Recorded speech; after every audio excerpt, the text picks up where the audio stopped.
Hello everyone, মই ৰাজ আৰু আপোনালোকে চাই আছে RJ digital mixture YouTube channel. আজি আমি শিকিম জ্যেষ্ঠ নাগৰিকৰ প্ৰমাণপত্ৰ কেনেকৈ এপ্লাই কৰা হয় সেৱা সেতু পোৰ্টেলত। আৰু এই নাগৰিক প্ৰমাণপত্ৰখন থাকিলে আপোনালোকে বিভিন্ন ধৰণৰ সা সুবিধা লাভ কৰিব পাৰিব। তো বলক আমি ভিডিঅটো আৰম্ভ কৰো। তাৰ কাৰণে আপোনালোকে গুগল ক্ৰোম ব্ৰাউজাৰ খুলি ল'ব। ইয়াতে আপোনালোকে সেৱা সেতু বুলি টাইপ কৰিব। সিটিজেন হিচাপে লগইন কৰিব। ইয়াতে লগইন কৰোতে আপোনালোকৰ নিজৰ যি ইউজাৰ আইডি আৰু পাসওয়াৰ্ড আছে সেই ইউজাৰ আইডি আৰু পাসওয়াৰ্ড দি লগইন কৰিব।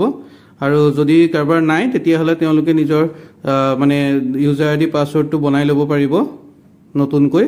তো মই ইয়াতে নিজৰ ইউজাৰ আইডি আৰু পাসওয়াৰ্ড দি পেলাই লগইন কৰিছো। নিজৰ ইউজাৰ আইডি আৰু পাসওয়াৰ্ডটো দি পেলাই লগইন কৰি হোৱাৰ পিছত তলত যেটো আপোনালোকে চেক বক্স দেখিছে এটোত ক্লিক কৰিব। ক্লিক কৰি সাইন ইন কৰিব। সাইন ইন কৰিলে আপোনালোকৰ সন্মুখত এখন সেৱা সেতুৰ ড্যাশবোৰ্ডখন খুলি যাব। ইয়াতে দেখিছে মই অলৰেডি এখন মোৰ এপ্লাই কৰি থৈছিলো আৰু এখন মই অলৰেডি ইতিমধ্যে পাই গৈছো ইস্যুৱেন্স অফ সিনিয়ৰ সিটিজেন সাৰ্টিফিকেট। এখন ইতিমধ্যে মই পাইছো। আৰু এতিয়া আমি যাম সিটিজেন সাৰ্ভিসেছত। আৰু সিটিজেন সাৰ্ভিসেছত গৈ পেলাই আমি তললৈ আহিম।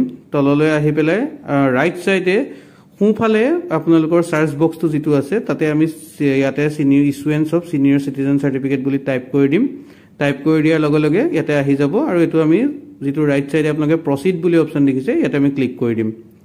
এটা ক্লিক কৰি দিয়াৰ লগে লগে আমাৰ এখন এটো ট্যাব খুল খাব। ইয়াতে গাইডলাইনখিনি লিখা আছে যে এখিনি এটো কি হিচাপত এপ্লাই কৰা হয় বা কেনেকৈ এপ্লাই কৰিব লাগে। ইয়াতে গোটেই গাইডলাইনখিনি দিয়া আছে। আপোনালোকে এখিনি পঢ়ি চাই ল'ব। গাইডলাইনখিনি পঢ়ি চাই পেলাই তাৰ পিছতে আপোনালোকে ইয়াৰ কাষত আৰু এটা ট্যাব আছে হেতু হৈ গল ৰিকোয়াৰমেন্ট মানে আপোনালোকৰ ডকুমেন্টস কি লাগিব কি এজ প্ৰুফত কি ডকুমেন্টস লাগিব বা আপোনালোকৰ ৰেসিডেন্স প্ৰুফ পাসপোৰ্ট সাইজ ফটোগ্ৰাফ আৰু কি লাগিব এটা লিখা আছে। আৰু তাৰ তলত যিখিনি ফিজ আছে কিমান টকাকে দিব লাগিব যদিও এটা লিখা আছে কিন্তু আমাৰ এটা মাত্ৰ 10 টকাই খৰচা হ'ব। মাত্ৰ আমি 10 টকাতে আমি এটো এপ্লাই কৰিব পাৰিম। এটা এপ্লাইত ক্লিক কৰি দিম। আমি এপ্লাইত ক্লিক কৰাৰ লগে লগে সেই যিখিনি তাতে দেখিছিলে যিখিনি ফিজ আছে আৰু বিখন প্ৰমাণপত্ৰখন 20 দিনৰ ভিতৰত সাধাৰণতে পোৱা যায়। ওপৰত লিখা আছে আপোনালোকে দেখিছে। আৰু এখিনি যিখিনি খৰচা হ'ব হেয়া ইয়াতে আপোনালোকৰ এতিয়া আহি গল তলত ফৰ্মখন। ইয়াতে আছে এপ্লিকেন্ট নেম। এপ্লিকেন্ট নেমটো আপোনালোকৰ যাৰ কাৰণে এপ্লাই কৰিব তেখেতৰ নামটো লিখিব। তো মই ইয়াতে মোৰ মাৰ কাৰণে এপ্লাই কৰি আছো। তো মই মোৰ মাৰ নামটো লিখিছো। মাৰ নামটো লিখাৰ পিছত এপ্লিকেন্ট নেম লিখি হোৱাৰ পিছত আপোনালোকৰ সাইডত এপ্লিকেন্ট জেন্ডাৰটো আহিব। তো এপ্লিকেন্ট জেন্ডাৰটো মই ভৰাই দিছো ফিমেল। তাৰ তলতে আহিব এপ্লিকেন্টৰ যেটো মানে আপোনালোকৰ এপ্লিকেন্টৰ ডেট অফ বাৰ্থ ভৰাবলৈ আহিব বা যিখিনি আছে আপোনালোকে এখিনি চালে গমেই পাব।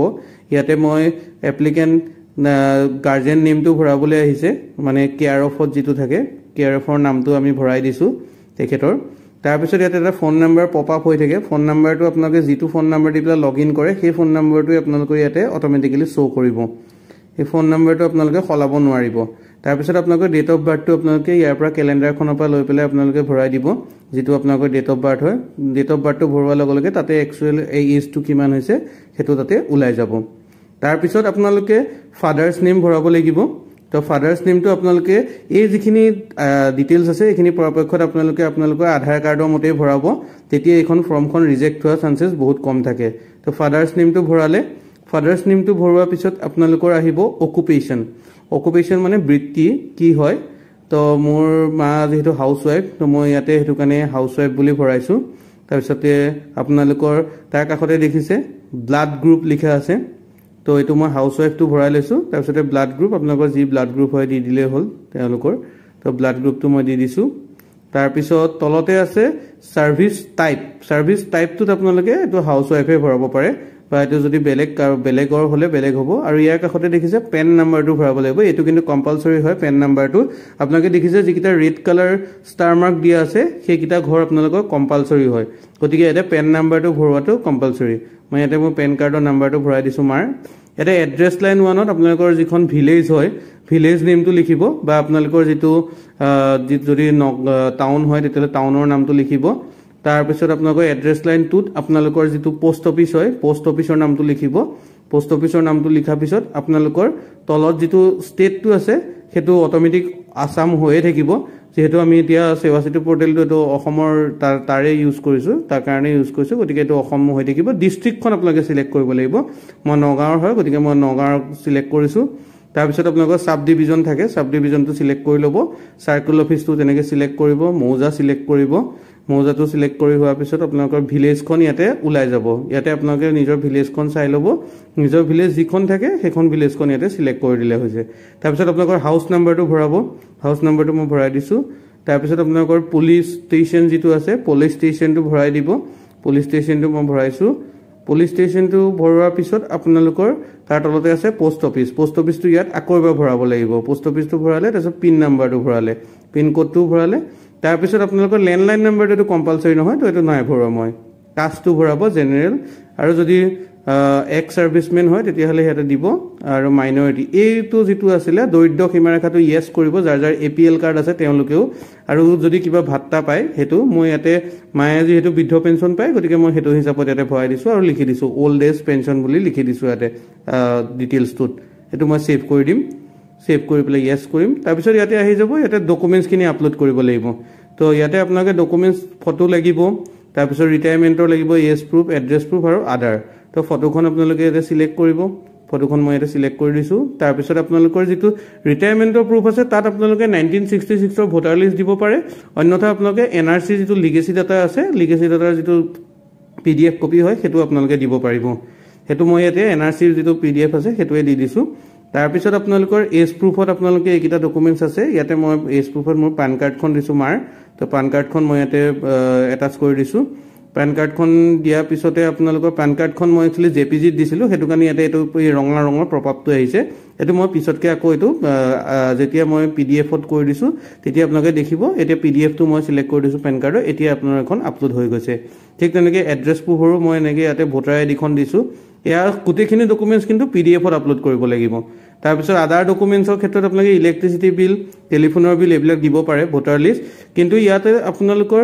আদাৰ ডকুমেন্টছৰ তলত আদাৰ এনি আদাৰ ডকুমেন্টছ বুলি এটা তলত এটা আছে হেতু মই লৈছো আৰু তাতে মই মাৰ আদাৰ সাপোৰ্টিং ডকুমেন্টছ তাত মই মাৰ আধাৰ কাৰ্ডখন দি দিছো তো আধাৰ কাৰ্ডখন দিছো এখনো পিডিএফতে আছে দি পেলাই মই এখন সেভ এণ্ড নেক্সট কৰি দিছো এটা সেভ এণ্ড নেক্সট কৰি দিওতে ইয়াৰ যেটো প্ৰিভিউ হয় ফৰ্মখনৰ হেখন আপুনি ডাউনলোড কৰি থব পাৰে ফিউচাৰ ৰেফাৰেন্সৰ কাৰণে হেখন মই ফিউচাৰ ৰেফাৰেন্সৰ কাৰণে ডাউনলোড কৰি থৈ দিছো মোৰ তাতে যাতে মই কিবা যদি চাবলগীয়া হয় যদি কিবা থাকে তেতিয়া মই যাতে পিছত এটো চাব পাৰো কাৰণ ইয়াতে গুটে ট্ৰেকিং ডিটেইলছ কিনি থাকিব গুটে ডিটেইলছ কিনি থাকিব তো মই এখন মই ফিউচাৰ ৰেফাৰেন্সৰ কাৰণে মই নিজৰ সুবিধা হিচাপে মই এখন সেভ কৰি থৈ দিছো এখন সেভ কৰি থোৱাৰ পিছত আপোনালোকে ইয়াৰ পিছতে আপোনালোকৰ পেমেন্ট গেটৱেটো খুল খাব পেমেন্ট গেটৱেটোত আপোনালোকে কেনেকৈ পেমেন্ট কৰিব লাগিব মই হেতু গৈ আছো ইয়াতে মেক পেমেন্ট আহিছে তাতে ক্লিক কৰিব মেক পেমেন্টত ক্লিক কৰাৰ লগে লগে আপোনালোকৰ পেমেন্ট গেটৱেটো খুল খাব অকমান ওয়েট কৰিব স্ক্ৰিনখন আহালৈকে ইয়াতে আপোনালোকে দেখিছে 10 টকা তো এতিয়া পেমেন্ট গেটৱেটো আপোনালোকে তিনটাৰ ভিতৰত কানাড়া বেংক আইডিএফসি যি হয় কোনবা এটা সিলেক্ট কৰি ললে এগ্ৰিটোত ক্লিক কৰিব প্ৰসিড ফৰ পেমেন্ট কৰিব এটা জিআৰএন নাম্বাৰ এটা জেনাৰেট হ'ব হেতু ওকে কৰি দিব তাৰ পিছত আপোনালোকে দেখিব যে এটা পেমেন্ট এটা স্লিপ এটা খুল খাইছে ইয়াতে চেক বক্সটোত ক্লিক কৰিব চেক বক্সটোত ক্লিক কৰাৰ পিছত আপোনালোকে তললৈ আহিব তললৈ আহাৰ পিছত আপোনালোকৰ যেটো পেমেন্ট আছে পেমেন্টত আপোনালোকে মেক পেমেন্ট তলত দেখা পাব সেই মেক পেমেন্টত ক্লিক কৰিব ক্লিক কৰাৰ লগে লগে আপোনালোকৰ এখন পেমেন্ট ড্যাশবোৰ্ডখন খুল খাইছে ইয়াতে ইউপিআই সিলেক্ট কৰিব ইয়াতে জেনাৰেট কিউআৰ টো কৰি দিব এটা কিউআৰ কোড এটা ওলাব এতিয়া আপোনালোকে যেনেকৈ গুগল পে ফোন পে পা আপোনালোকে যেনেকৈ পেমেন্ট কৰে তো হেতু হিচাপতে আপোনালোকে গুগল পে ফোন পে বা বেলেগ যিকোনো ইউপিআই এপ পা এই কিউআৰ টোত আপোনালোকে 10 টকা এটা পেমেন্ট কৰি দিব লাগিব 10 টকাটো পেমেন্ট কৰি দিয়াৰ লগে লগে এটো কিন্তু 5 মিনিটৰ কাৰণে ভ্যালিডিটি হয় এটো পেমেন্ট কৰি দিয়াৰ লগে লগে আপোনালোকৰ তাৰ পিছত আপোনালোকৰ পেমেন্টটো সাকসেসফুল হৈ যাব দেখিবলৈ পাইছে আপোনালোকে পেমেন্টটো সাকসেসফুল হৈ গৈছে আৰু এখন ৰিসিপ্ট ওলাই গৈছে তাৰ পিছত আপোনালোকে এটো ক্লোজ কৰি দিব আকৌ সিটিজেন হিচাপে লগইন কৰিব লগইন কৰাৰ পিছত আপোনালোকে ইউজাৰ আইডি আৰু পাছৱৰ্ড দিব এতিয়া স্কিপ কৰিব এটো এতিয়া দেখিছে মাই ট্ৰানজেকচনত যাব লাগিব আমি মাই ট্ৰানজেকচনত যোৱাৰ লগে লগে ইয়াতে গৈ পেলাই দেখিব যে তলত মোৰ আৰু এখন আহি গৈছে একে লাষ্টৰখন আগতে কৰি থোৱা আছিল আৰু এতিয়া নতুনকৈ ওপৰখন আহি গৈছে এটা আমি ট্ৰেক প্ৰসেস কৰিব পাৰিম পিছত এতিয়া মুখনত আহা নাই কিন্তু আমি পিছত ট্ৰেক প্ৰসেস কৰিব পাৰিম ট্ৰেক প্ৰসেস কৰিলে এটা দেখা পাব যে এপ্লিকেশন কেতিয়া সাবমিট হৈছে আৰু কি ষ্টেটাছত আছে এখিনি কৰাৰ পিছত আমি লাষ্টত ডাউনলোড সাৰ্টিফিকেট বুলি যেটো আছে সেই ডাউনলোড সাৰ্টিফিকেটটো ক্লিক কৰিম এটা মই দেখাইছো ডাউনলোড সাৰ্টিফিকেট কৰিব ডাউনলোড সাৰ্টিফিকেট কৰিলে এনেকৈ আপোনালোকৰ সাৰ্টিফিকেটখন আহি যাব এখন আপোনালোকৰ ম্যাক্সিমাম 20 দিনৰ ভিতৰত আহি যায়